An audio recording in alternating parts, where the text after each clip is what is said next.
Okay, so this is our last class. We have a lot to cover. Might have to spill over a little bit to fit everything in. So now we're going to see Ishvara, that we've encountered Ishvara with Vedanta Sutras, that, Brahman is the cause of Janmadhyasya Yataha. And both Shankara and Ramanuja accept that Brahman is Ishvara. But, of course, for Shankara, ultimately Ishvara is unreal because Ishvara's creator is unreal, because creation is unreal. So if the creation is unreal, the world is unreal. Any individualism between one Atman and another Atman, including the supreme Atman, Ishvara, ultimately unreal. Shankara accepts Ishvara in conventional reality. To the extent that there's conventionally a world, then there's a creator. He definitely would accept intelligent design arguments, that he accepts the arguments of the theists, that there must be intelligence behind the universe, the fact that the universe has come together. But ultimately, since he believes the entire universe is an illusion, then ultimately Ishvara is also an illusion. But we've seen Ishvara in both Shankara in his model of conventional reality, and Ramanuja, supreme reality, not an illusion, the absolute truth, the support of the world and the souls is Ishvara. We've seen Ishvara in the Upanishads, the theistic Upanishads. We've seen Ishvara in the Yoga Sutras, because the Yoga Sutras is about samadhi, so Ishvara plays a role that Ishvara can bestow samadhi, and can also be the support for the mind in meditation in the form of Om. Ishvara manifests as Om. But now we see Ishvara not just as an abstract principle, as we've seen in these other traditions. In the Vedanta, it's the creator. We don't get any personal sense of who the creator is. Likewise, Yoga Sutra, he's just the one, he's a special Purusha that can give you samadhi. We don't get any personal information about Ishvara. You get a little bit more in the Shvetashvatara Upanishad, where Ishvara is associated with Shiva. But now Krishna's coming out. We read the last verses last time. I am the source of everything. So we're going to get more of that now, okay? And given that Hinduism is essentially theistic, the vast mass of Hindu practice, on the ground, real-life Hinduism, not just of our day and age, but the last well over 2 millennia, is theistic, okay? And theism takes the form of Shiva or Vishnu primarily, or Vishnu or Rama, or the goddess. And remember, this is not polytheism. All of these traditions accept there's one truth, but manifests in these different forms in order to, for one reason, just to delight the devotees, to give satisfaction to the devotees. Ishvara assumes these different forms. But also, the different forms are associated with different functions, such as creation, destruction, etc. We don't really have time to say too much about that, but we will be having a course on Bhakti Yoga a year from now, not next semester, the semester after that. So join us, some of you, if you're interested. I'm not sure whether it'll be called Bhakti Yoga or it might be called Krishna. I'm not sure what's on the books. But enough said, okay? Already used up 3 minutes, and with the last class, got a lot to do. In we go. We finished, we hit a few verses in chapter 9, now chapter 10. So, verse 1, so Krishna says, "O Arjuna, listen again to my supreme words, which I shall speak for your benefit, which shall give you great joy," right? Because the devotees loved it. The bhaktas. Bhakta means a devotee. Someone who does bhakti is a bhakta. So bhakta does bhakti to Bhagavan. Okay, just like in grammar, you have subject, verb, object. So bhakti is the verb, devotion. The object is Bhagavan. The receiver of bhakti is Bhagavan. And the subject, the one who engages in bhakti, is the bhakta. So Krishna says, neither the hosts of gods, right, the celestial beings we've touched on all over the place in this course, nor the great seers, the rishis, the sages of the Upanishads, for example, Patanjali, these are rishis, seers, they see the truth. Nor the great seers know my origin. Obviously, God doesn't have an origin. For in all respects, I am the source of both the gods and the great seers. Everything comes from me. So how are they going to know what my origin is? Because I'm their origin. One who knows me is the unborn, no origin. I don't have a birth. Verse 3, without beginning. So no wonder no one can know the origin of God. as the great Lord of the world, Maheshwara. There we have our Ishvara with the adjective Maha. Maha means great, so Maha Ishvara, it becomes a Maheshwara because of Sanskrit grammar. Great Lord. So such a person who knows me, he says verse 3, undeluded among mortals, understands the ultimate truth, no more delusion, is freed from all evils automatically. Then all that karma, all the, generating new karma, which triggers reincarnation, all of that is removed. Understand that reasoning, knowledge, freedom from delusion, these are all the good qualities, the divine qualities, patience, truth, self-control, peace, happiness, desire, and distress, birth, death. All these are all just not necessarily divine qualities, just he's hitting on some, this chapter is going to hit on some nails on the head. He's going to say, I'm everything. He just hits on some prominent things in human experience. So how, at the end of the list, how does he say? All of them arise from me. Verse 6, the 7 great seers, and they're probably listed there in a footnote. No, he doesn't. Oh, there they are. Marichi, Atri, and Gira. So you can read the footnote. Pulascha, Pulaha, Kratu, and Vasishta. The tradition has 7 great seers, as well as the 4 ancient progenitors of mankind. These are the Prajapatis, Svayambhuva, Rochisha, the Revata. It doesn't matter about the names. They all arise from my being, that's the point. All these primordial sages and progenitors of the human race come from God. They spring from my mind. They're manifestations from God's mind. And all beings in this world descend from them. One who truly understands my greatness and mystic power, basically omnipotency, and is united with me through steadfast yoga, always keeping the mind fixed on God. Such a person, is united with me through steadfast yoga. By understanding who God really is, the mind becomes absorbed in God. Of this there's no doubt, for I am the source of all creation. 8, right? This is the creator. We already had all those verses in chapter 7. More of those. From me all things come to be. Knowing this, the wise who were saturated with love worship me. Bhava samanvita. Right? So it's not just fear and reverence and awe, but really the goal of bhakti is not just to respect or fear God, but to love God, develop love. And we're going to have a story. We'll finish the course with a beautiful story of what that looks like in real life bhakti. With their thoughts focused on me and their lives dedicated to me, they find satisfaction and joy enlightening one another and forever conversing about me. Right? Katayantas chamam nityam. They're always doing kata. Look at the Sanskrit. Kata.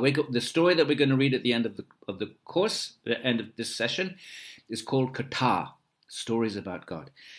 Here we have it in the Gita. What do the bhaktas and the great yogis and sages do once they've done all their Vedanta study and they've done their meditations and they've done Nyaya and they've understood that they've looked at the arguments for and against Ishvara, looked at Buddhist arguments against Ishvara, Mimamsa against Ishvara, done all that hard work. They come to the point where they accept that there is an Ishvara, right? If one reads the Gita, then that would be the grand finale. And then what do? Then they become fascinated with this Ishvara. And who is the Ishvara? Not just some principle of intelligence beyond everything, but the Ishvara manifests in the world, right? This is the incarnation. Remember chapter 4, Krishna says, I manifest in the world. So then these stories delight the heart, and one falls in love with the protagonist of the stories, Krishna and the Krishna stories, Rama and the Ram stories, Durga and the goddess traditions, and then one heart becomes attracted, and one engages in the worship of the puja, the worship and the chanting of the names of the deity, and japa. Remember japa from Patanjali, meditation on the name of the deity. But that, for the theologians, that comes after enormous intellectual work, establishing that there is an Ishvara in the first place. So verse 10, to those who are ever resolute, right, mind always fixed, who worship me with love, I give the understanding by which they can come to me. Just like Ishvara and Patanjali gives you samadhi, you want samadhi, you give you samadhi. But bhaktas don't want samadhi, they want love. They want a dualistic relationship with a distinct God. They don't want to just spend all eternity absorbed in their own nature, which is the goal of Patanjali, Svarupe Vastanam. Bhaktas want to have a personal relationship for all eternity with a distinct God, so there's dualism there. So Krishna says, if you, just as Patanjali, Ishvara and Patanjali, you want samadhi, Ishvara can give it to you. Here he says you want love for me, not just your own swarupa, not just the experience of your own Atman, but you want to go beyond that and engage your Atman in a loving eternal relationship with me. I'll give you the intelligence. That's verse 10. Dadami buddhi yogam tvam, yena tvam upayanti me. 11. I am situated in the innermost being of the heart, and out of compassion for them, the bhaktas, I destroy with the shining light of knowledge the darkness born of ignorance. Right? In Patanjali, the yogi has, and in the Jnāna Yoga, the yogi himself or herself has to destroy ignorance with the hard work of keeping jnana, keeping, Patanjali, keeping the mind nirodha, fixed. Jnāna Yoga, the yoga of knowledge, early in the Gita, keeping the knowledge fixed. It's your own willpower and hard work. But in Bhakti, Krishna says here, I destroy with the shining lamp of knowledge. So, right?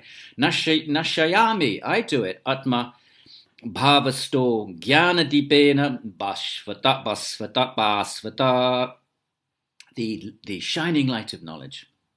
So Arjuna says, well, you are the supreme Brahman, the supreme, ultimate. Shankara, it has to work hard to fit this verse into his model, right? Because in his model, the supreme Brahman is impersonal, and Ishvara is part of conventional Brahman. But here, Arjuna says, Param Brahman, you are the supreme Brahman, not conventional. So different verses, different commentators have to struggle with in different ways. So here's one that I think Ramanuja would welcome very much. You are Param Brahman, the supreme Brahman, the highest abode, not just conventional. And the most pure one. You are the ultimate person, Purusham Shashvatam, eternal and divine, the primal God and the unborn Lord. Okay, this is God on high. This is God the Father, as we've already encountered previously. All the sages, including the divine Narad, and he lists the sages, they all say this. And he quotes, various sages from Indian epic, Mahabharata, who all accept Krishna and Narayana as the supreme. Same thing, Krishna and Narayana. So 14. Let's go down to 15. O highest person, Purushottama, resting place of all beings, God of gods, O Lord of the world, you alone know yourself. No one can know God because he's infinite, and beyond the ability of any finite mind to understand. So only God knows God himself. So then he says, please declare fully your divine wonders, by which you pervade and abide in all these worlds. So then Krishna says, then we'll jump to verse, and we'll just read a few of these. Verse 19. So Krishna responds and saying, O Arjuna, best of the Kurus, I shall tell you of my divine wonders, but only those which are most prominent. Obviously, all wonders come from God. He says, I'll just hit a few on the head, the most prominent, but there's no limit to my splendor. Okay, so verse 19. 20. I am the soul situated in the heart of all. I am the beginning, the middle, and the end of all beings. 21, and these are celestials. We won't read that. 22, of the Vedas, I am Sama Veda. Of the gods, I am Indra, the chief of the celestials. Of the senses, I am the mind, right? 6 senses, 5 senses. The mind is the most important because it controls the other 5. I am consciousness in all beings. And then 23, again, these divine, but he's also saying, I'm Shiva, I'm Shiva, verse 23. 24, among the priests of the Vedic ritual, I am the chief priest, Brihaspati. So these are all names that would be familiar with people familiar with ancient culture. So we'll skip the names, but then go to 26. Among trees, I am the holy fig tree, the banyan tree, Asvatama, because the branches grow and then they bend down, and when the branches hit the ground, they take root, and they become part of the tree. And these trees can stretch for like half a mile or something. One tree, despite so it's the greatest of trees. In other words, he's saying he's the greatest of all known things. Okay, so you can read these yourself. We'll jump to 28. Of weapons, I'm the thunderbolt. Among cows, I'm the Kamaduk, the celestial cow that fulfills any desires, not just milk, but gives anything. All right, so we'll jump down because you won't know all the names. 31, I'm the wind among purifiers. The wind is the most purifying thing.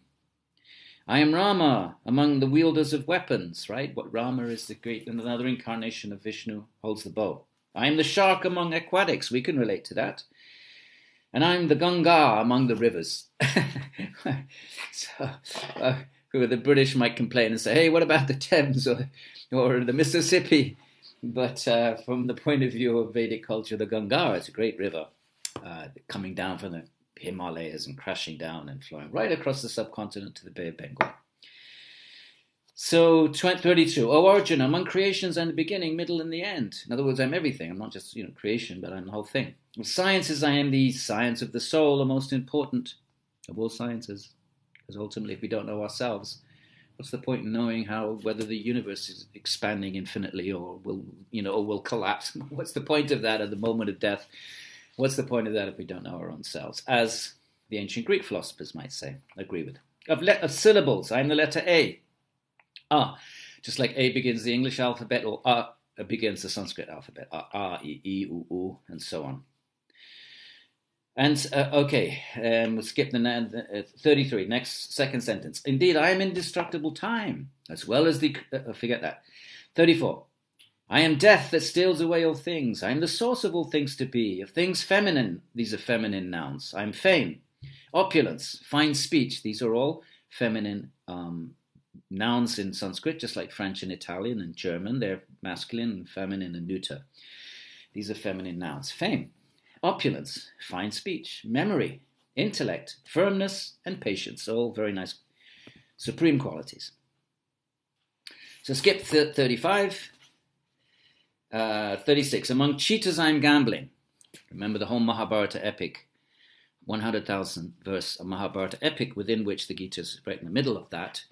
The whole saga is triggered by loaded dice in a gambling match. So there was cheating going on, and the Pandavas lost because of the cheating and were exiled to the forest. And when they came back to reclaim their kingdom, they were denied, and that's why the war had to take place by the codes of Dharma of the time. So I am splendor, I am victory, I am adventure, I am the vitality in all things vital. So he goes on and on, and 40, we'll just jump to 40, you please read these yourselves. O scorcher of the enemy, that's Arjuna, excuse me. So verse 40, O scorcher of the enemy, Arjuna, there's no limit to my divine wonders. What I have declared to you is but a mere indication of my power. Right? Arjuna wants to hear about God's glories. God's glories are infinite in any theistic tradition. So he's just hit a few high points.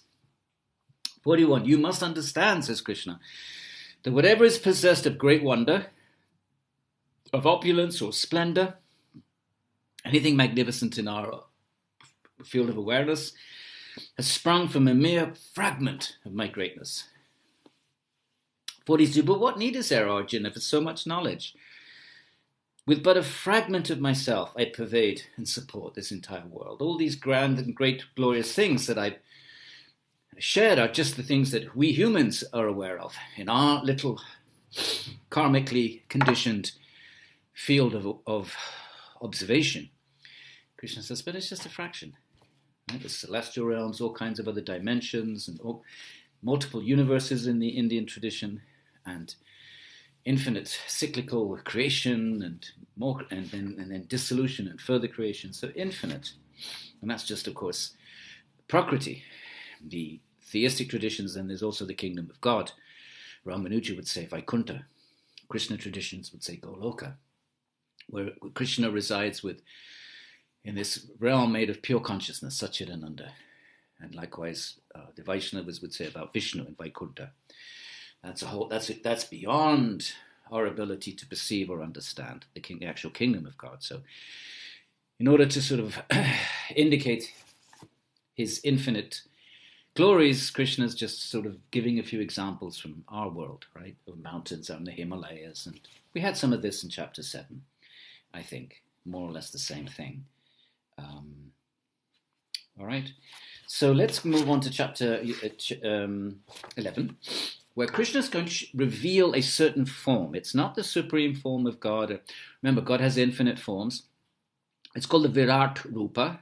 You only ever see it here in the Gita, and there's one passage and there's one small section in the Mahabharata where he reveals it before the war to the entire assembly of the Kuru dynasty, that they're all gathered in the assembly house. He reveals one a little bit similar at that time, but this is just a form that's appropriate to a battlefield, so it's a horrific form because it's going to be a horrific battle. So God manifests forms according to time and place, and that forms correspond to the context. So this is a form that is revealed on a battlefield. But I want to connect it to the form that we're going to finish the course with, which is little baby Krishna. This is not Krishna, the spokesperson of the Gita. That is the Lord of Bhakti.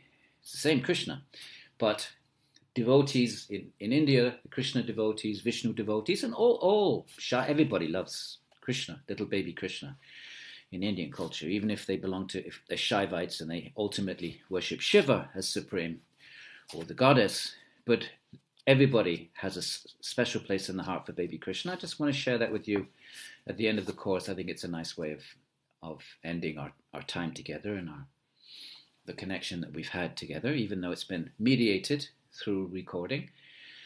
I'd like to end on that note, and hopefully you'll appreciate it when we get to the story. So chapter 11 is going to show this form. So then Arjuna says, verse 3, O Supreme Lord, highest person, all that you have declared, right, what we just read a few verses, I now desire to see your mighty form, which is Ishvara, your Rupam Ishvara.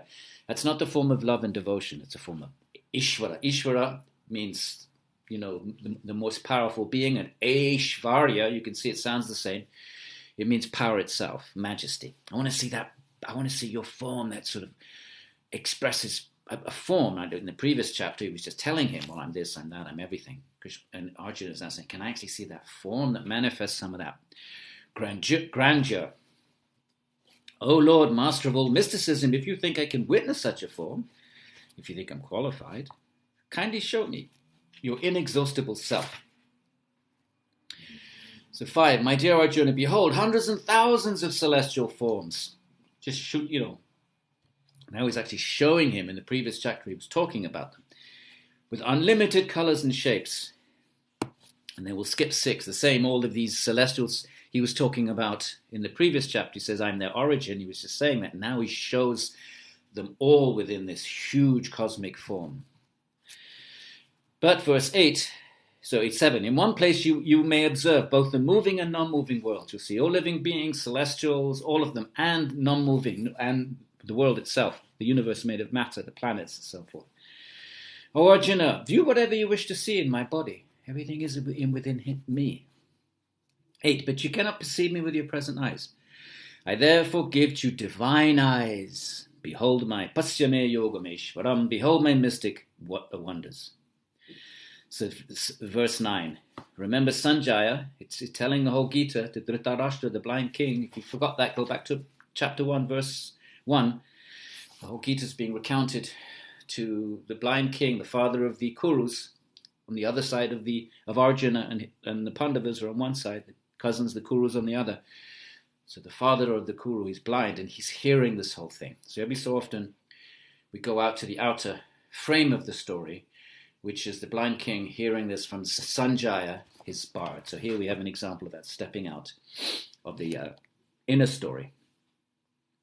So Sanjaya is saying to Dhritarashtra, well, Krishna says this, Arjuna said that, Krishna says this, and Arjuna said that, Arjuna asks this, Krishna answers that, and then every so often we go back out, like here, to Sanjaya and Dhritarashtra. O king, verse 9, Lord of mysticism, Krishna, the great Lord of mysticism, Krishna, then showed to the son of Pritha, Arjuna, the supreme majestic form, Ishvarya, Rupam Ishvaram. Arjuna saw endless mouths and eyes, unlimited wonderful sights, celestial ornaments, divine weapons raised on high. 11, infinite faces staring in all directions. He saw that God adorned with divine garlands, celestial fragrances, garments and all full of wonder, not just this realm, but the celestial realms, all in the form. 12. And Oppenheimer, when they detonated the atomic bomb, whenever that was in the 60s, perhaps, is said to have quoted 2 verses from this chapter. This is one of them. Not just is said to, I think it's documented. You can go online and check that. Verse 12. Here's one verse that he said, Oppenheimer. So somehow or other he had read the Gita, as many intellectuals did actually, certainly in the 19th century and earlier 20th century. Then the Gita was a text that had sort of attained, like a placeholder for the Bible, as we discussed in the first lecture on the Gita, in Western intellectual circles. So here's the verse he is said to have quoted. If 1,000 suns at once rose into the sky, right, when they first detonated the first atomic blast, in wherever it was, the desert, Nevada desert, or wherever it was. If 1,000 suns at once rose into the sky, their brilliance still could not outshine the radiance of that exalted Lord. The son of Pandu then beheld in the body of that God of gods the whole universe standing as one, and yet divided as many. Right? Because the universe is one, but then there's lots of planets and constellations. 14. Overwhelmed with amazement, hair standing on end, Arjuna bowed with folded hands and spoke to that great God. Now Arjuna is speaking. I see in your body all the gods and the host of beings.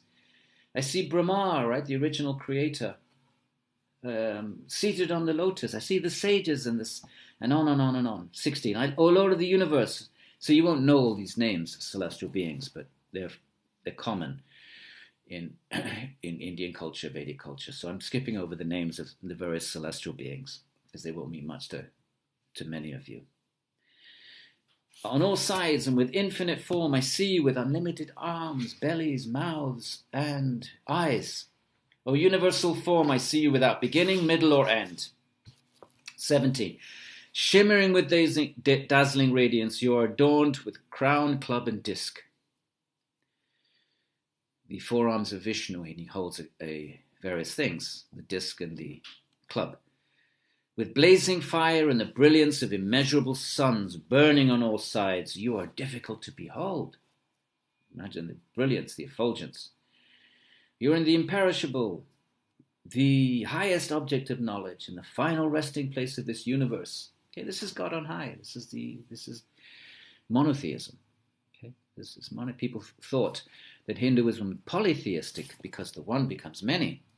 But it's monotheistic. It's no more polytheistic than the Christian Trinity, where God and the Father, God the Son, God the Holy Spirit. Obviously, Catholics wouldn't say that's polytheistic, although Unitarians might.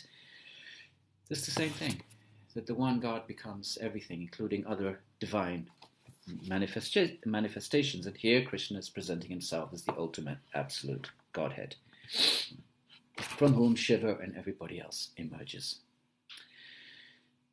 Okay, 19. I see you without beginning, middle, or end, with infinite power and unlimited arms, and so on. 20. In all directions you pervade the heaven and earth, O great soul. The 3 worlds tremble upon seeing your wondrous and terrible form. So we'll jump to 24, because you won't know all of these, O Vishnu, 24. O Lord, my soul trembles seeing you touching the sky, blazing with many colors and mouths open wide with burning eyes. I can find no steadiness or tranquility. Then he sees all the warriors on the battlefield. In verse 26 and 27, let's read it. I see all of these sons of Dhritarashtra, right on the other side, the blind king Dhritarashtra. Check 1:1. For Dhritarashtra, including Karna, the charioteer's son, along with Bhishma Drona, right there in the beginning. Remember, the whole Gita is triggered because he has to fight Bhishma and Drona, Bhishma the grandfather, Drona the guru. We discussed that in our first lecture on Gita, so check back on that. And they're in chapter 2, you'll see them named there in chapter 1. And the hosts of kings and all of our chief warriors, all rushing headlong into your mouths. You see them all being destroyed ahead of time, as having a premonition, which are dreadful with terrifying fangs, and so on like this. 28. As great rivers flow headlong into the sea, so these heroes of mankind enter into your blazing mouths. 32. And this is the other verse that Oppenheimer is said to have recited. 2, right? This is the second one. Time I am, verse 32, destroyer of worlds. I have come to annihilate all beings. Even without you, all these warriors situated on the opposite sides shall be destroyed. Krishna is saying they're going to be destroyed anyway. And by the way, the subtext of the Mahabharata is actually the demons. There's this perennial battle between the Suras and the Asuras, the celestials and their enemies, the demons. And at this point, the demons are losing that kind of eternal, kind of cosmic struggle, and they've all come and taken birth as the kings of India. They're hiding out, in other words. And so therefore, all the kings of India are actually demons in disguise, and that's why Krishna is engineering a war to remove them from the earth, because they're causing an incredible disturbance on the earth. So that's by this subtext, so not just the Gita, but the entire 100,000 verse Mahabharata epic. Anyway, so you can read, you can go on. You don't need me to read all of this. Nothing difficult here. The names you don't need to know, the celestial names of the various kinds of celestial beings. You don't need to know them. But let's go to 40. So Arjuna is doing this namaha, namaha, namaha. Namaha is, respects. 40, respects to you from the front, from behind, and from all sides. O one of unlimited power and of unmeasured strength. You complete all things. Therefore you are all things. Now he freaks out because he didn't know Krishna was God. Well, he sort of did, but he didn't really know what that meant. It's interesting, sometimes he knows that Krishna's God, sometimes he doesn't. Later theologians are going to theologize that with Yoga Maya, that we're going to get to at the end of the story after this. Yoga Maya is the power by which God covers his majesty, so his devotees don't know he's God. And this allows intimate relationship. Because without Yoga Maya, when you really know who God is, it's terrifying actually. Instead of love gets replaced by fear and majesty and awe. So here is a little bit of that. When you realize this, his cousin and his best friend, Krishna, is really God. Verse 41, 42. Whatever I've said without knowing your greatness. Right? Because they're the same age.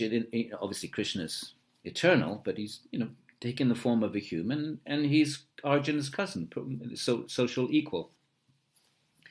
Thinking of you as my companion, and saying out of love or madness, oh Krishna, oh Yadava, oh friend, he's saying, look, I called you, I addressed you as my friend, casually, right? I ask for your forgiveness. See, now his love has been disrupted by knowledge of God's majesty. Whatever I have done improperly, out of jest, right? Cousins and friends, they kid about, they tease each other. Whatever I've done improperly, right? I didn't know you were God. Out of jest, while playing or resting or sitting, right? We're on 41.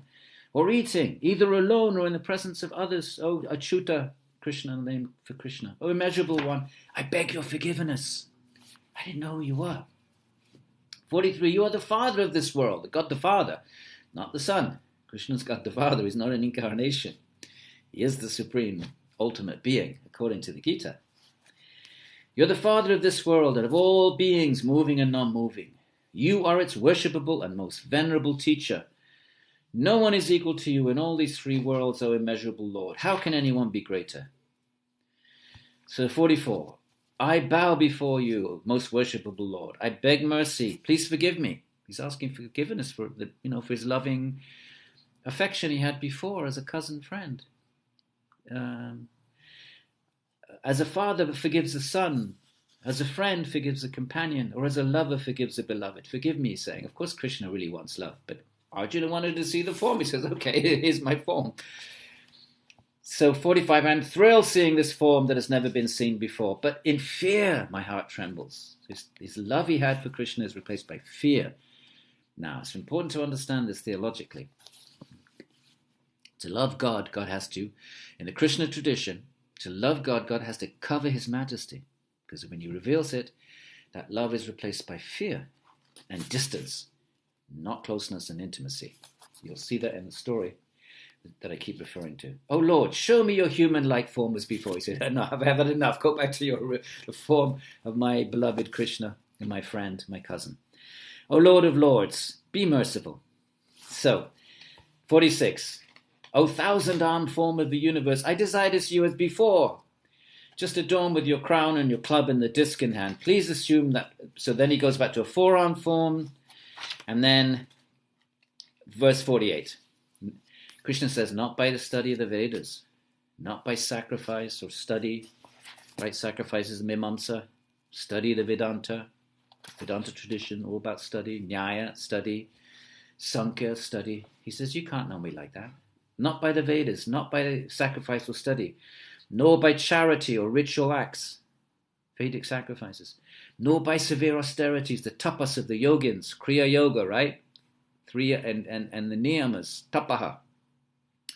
Not by any of that am I to be seen in such a form in this world. Okay? Through study Vedanta, you can know that there is Brahman. You can know that that Brahman is the intelligent source. You don't know more than that. Nyaya, through logic and reasoning, we had the arguments of Nyaya. Yes, you can know there's an Ishvara who oversees karma, who is like the potter who made the pot. The world is like a pot. It's a composite. You can know there is an Ishvara, but you can't know the specifics of the Ishvara. So this form is not the ultimate form of God, but it is a form of God. You can't understand that form by, it's not in the Vedanta. You can't make an inference wherever there is fire, smoke, there is fire. Like Nyaya is trying to use inference to establish Ishvara. But you can say there is an Ishvara, but you can't say the Ishvara has a form like that. That's beyond logic. It's revelation. He's revealed it to Arjuna. Okay, the nature of God as the Vedantins understood. The actual nature of God, remember? Reason can tell us there is a God, but we don't know. What if God's a demon? What if there are many gods? We don't know that. We just know there's intelligence behind the universe. So the nature of that being has to be revealed. And here Krishna's revealing one battlefield appropriate form. It's not the form, the ultimate God of love, the supreme form, which for Vaishnavas is Vishnu, the four-armed form, and for Krishna devotees is the two-armed Krishna form that we'll see in the story next. 49. So, Krishna loves Arjuna too. He says, don't be in anxiety. Do not feel bewildered seeing this terrible form. Let your fear be gone and let your heart be gladdened. Behold my previous form. And he goes back to his original two-armed form. 51. 50. Speaking to Arjuna, the son of Vasudeva, the great Krishna, once again assumed his natural form. This is his natural form, right? The Krishna school would say this is his ultimate form. This pleasing appearance of Krishna consoled Arjuna. Arjuna said, seeing your pleasing human-like form, O Krishna, I have now regained my composure and have been restored to my normal state. 52. This form that you have seen, says Krishna, is indeed difficult to behold. Even the gods constantly desire to see this form. And again, he repeats it again. 53. Not by Vedic study, not by studying Vedanta, the Upanishads, not by austerity, the tapas we found in the Yoga Sutra, nor by charity, pious activities, nor by ritual worship like the Mimamsas. Can I be seen as you have seen me? Only by devotion. Again, 54. Oh Arjuna, it is possible to know me as I am, for I can be approached by unalloyed devotion. God can reveal himself, but he can't be captured by study, by ritualism, by tapas, because that would mean then that he would be if you could capture God by your tapas, and you can have a vision of your own Atman through willpower in Chittavritti Nirodha practice of the Yoga Sutras. But you can't capture God like that, because that would mean God would then become capturable. Then your mind would be more powerful in a sense. You could force God to appear before you. And obviously God, if there is a God, and as all these traditions say they are, not all of them, of course, the ones we've, Vedanta, Nyaya, Yoga, say there is a Ishvara, and other traditions, then, and in fact being is supreme, then nothing can force him to appear. So therefore, under what conditions does he appear? When he chooses to, and if it's a goddess form, then it would be a she. And when do these forms choose to appear? When their hearts are won by love. So this is Bhakti is about love. It's not about knowledge. It's not about austerity and yogic virtuosity. It's about love. Okay? So We'll do 12, and then we'll jump to the end of the text and look at how the Gita ends, and then we'll read the story I keep mentioning. So 12, 1. I wish to know who has the best knowledge of yoga. Those who are constantly devoted and worship you, the bhaktas, or those who seek you as the unchangeable, the unmanifest, those who seek the Atman, which is unchangeable and unmanifest, right? Advaita Vedanta, Sankhya, Nyaya, and Patanjali Yoga. They seek the Atman, ultimately. They don't really seek God. Ramanuja seeks God. So some Vedanta, most Vedanta seeks God, but not Shankara's Vedanta.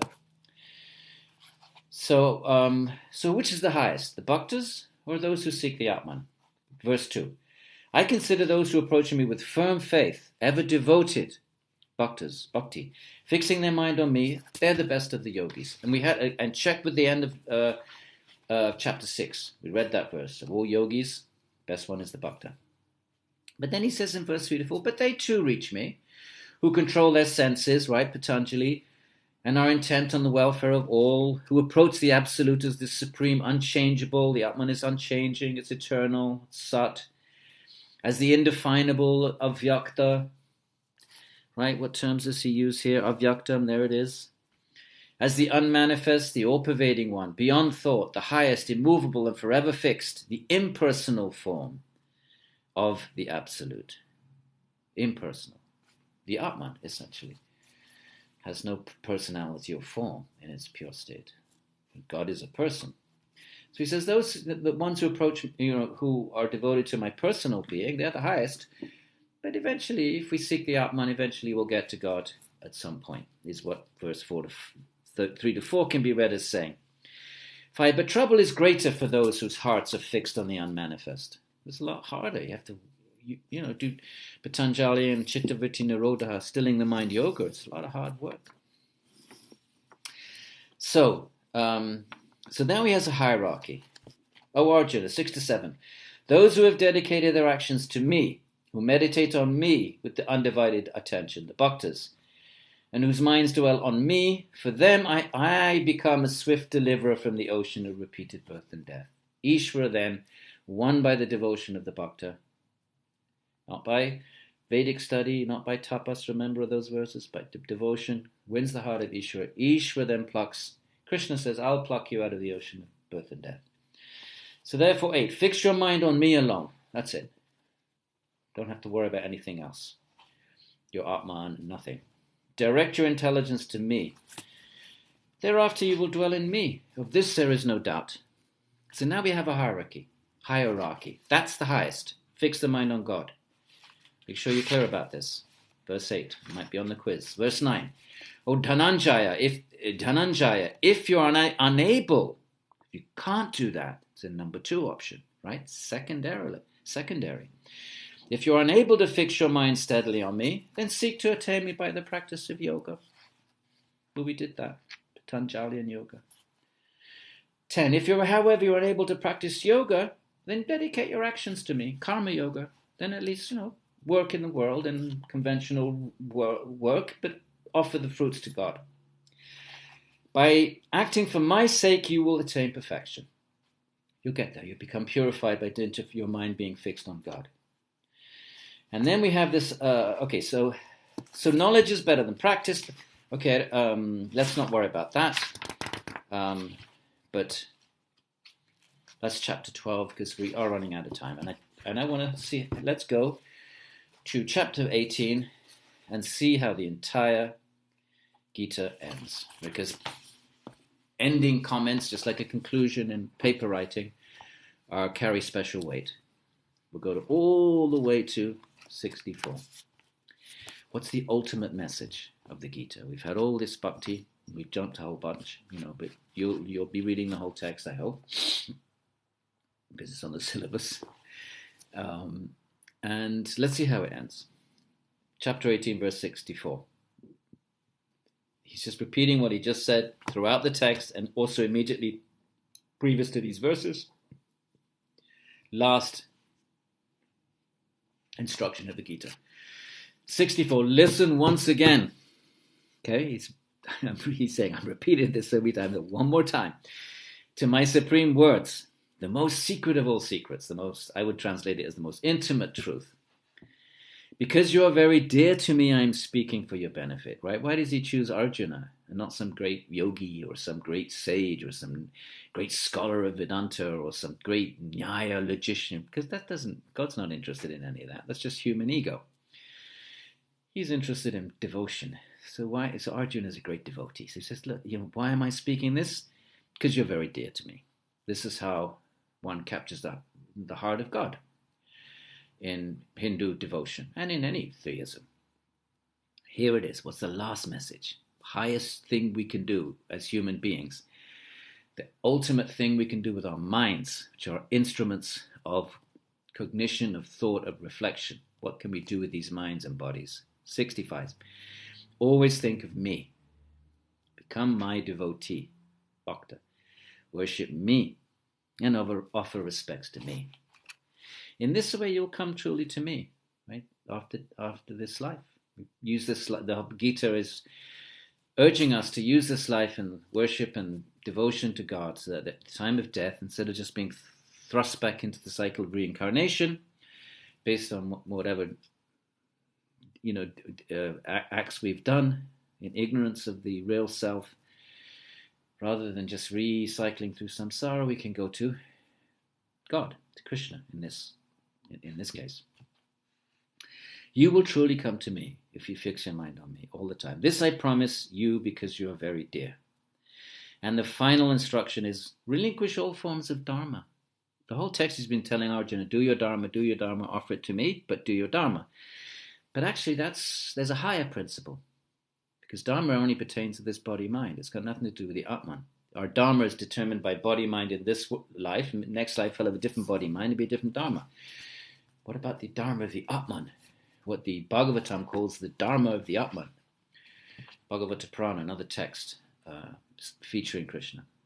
Well, that is just surrender to God, and even if that means going beyond mundane dharma. And that's the last instruction of the Gita. Relinquish all forms of dharma, warrior dharma, husband dharma, wife dharma, all of these dharmas. Relinquish them all and seek refuge in me alone. So there are those who renounce the world, as there are in Christianity and Islam, and they completely and utterly give everything they have to God. They become completely surrendered, and they sort of drop out of society, and they become the priests and the sages and the wise people of any culture. I will free you from all wrongdoing. You won't get bad karma for giving up your dharma. Normally, if you don't do your dharma, you get bad karma. And that applies in all cases, except unless one genuinely gives up all dharma in order to surrender, to dedicate oneself, himself or herself, 100% to God. I will free you from all wrongdoing. Do not fear. And there the Gita then ends. Okay? He says, 68, one who declares this supreme mystery to my devotees, who cultivates unalloyed devotion, will come to me. 69, among men there is no one more dear than this person, nor in the future shall there be another one more dear than those who sort of share this mystery of the Gita, these teachings of the Gita.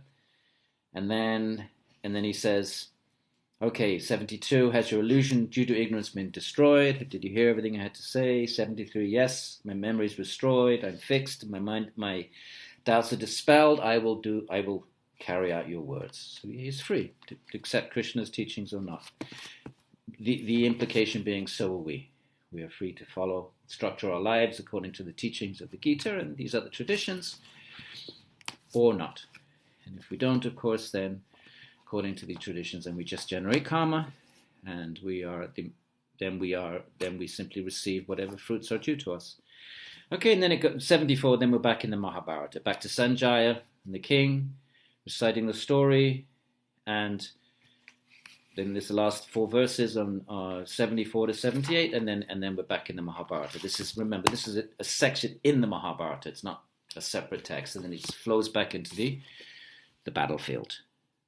Gita is spoken, and the battle begins, and then we have 50,000 verses, 18 days of warfare, and then the events after the battle. So if you're looking for a good Christmas present for a friend, you might want to look at Penguin Classics Mahabharata Epic. Fantastic story. Get the one by Jonathan King, which is the one I use. It's a real translation, not the entire thing, but the main storyline. Okay, so if now hit your pause buttons and pull up your stories that we sent you, that Saraju sent you, and we're going to read 2 stories. Okay, and that will be the end of our course.